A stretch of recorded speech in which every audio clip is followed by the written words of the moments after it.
So what's up mga kapuso, nagbabalik na naman si DJ Rex. Ito yung biyahe namin nung Visayas Loop. Sa ngayon ito yung lugar na hininto namin, nag-stop over kami sa Mabinay Road. Yan, papuntang Bae City at diretso kami ng Dumaguete.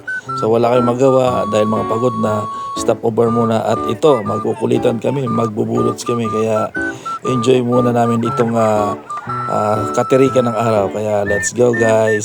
At dahil nga ay wala kami magawa dyan, habang nagpapahinga kami, ayan, nagkukulitan kami, ini-enjoy lang namin ang kalsada sa sobrang init dahil tanghaling tapat ito.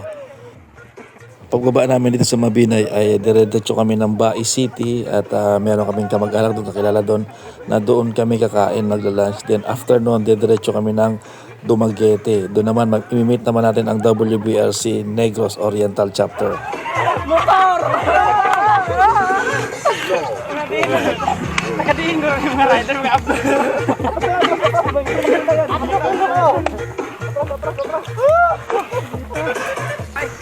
Okay, pagkatapos magbudot, larga ulit.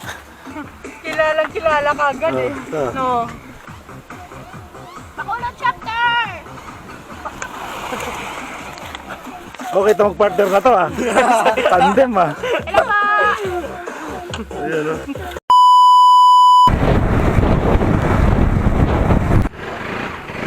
So, ito.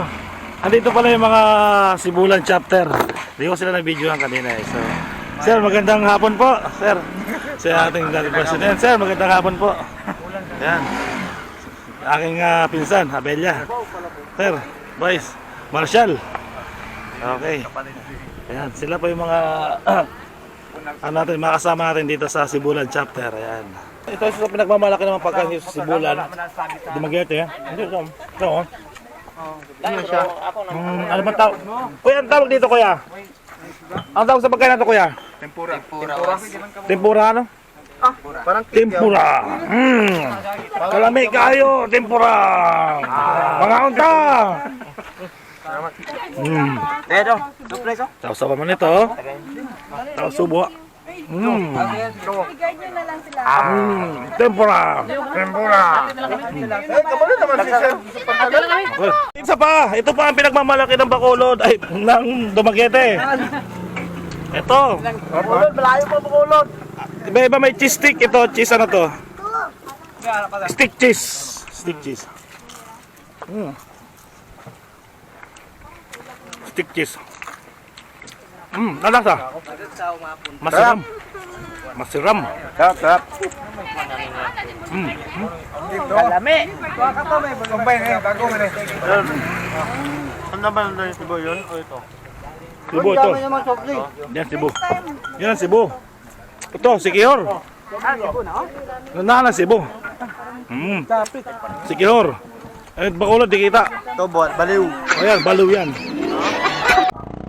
So, yan. Dito kami ngayon sa Sandan, sa Sibulan Port. Yan, nandito para mapasok kami doon ngayon sa barko. Kasi may alis na kami. So, meron sila ngayon dito ang parade. Yan. So, mapasok na kami. Bye-bye. Alis na yung barko. Cebu! Okay, bye. Okay.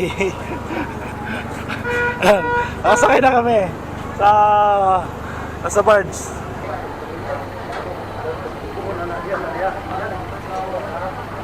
Ayun yung motor namin. Tatlo na lang natitira. Best. Sa siyam na rider. Best of 3. Hindi, 10.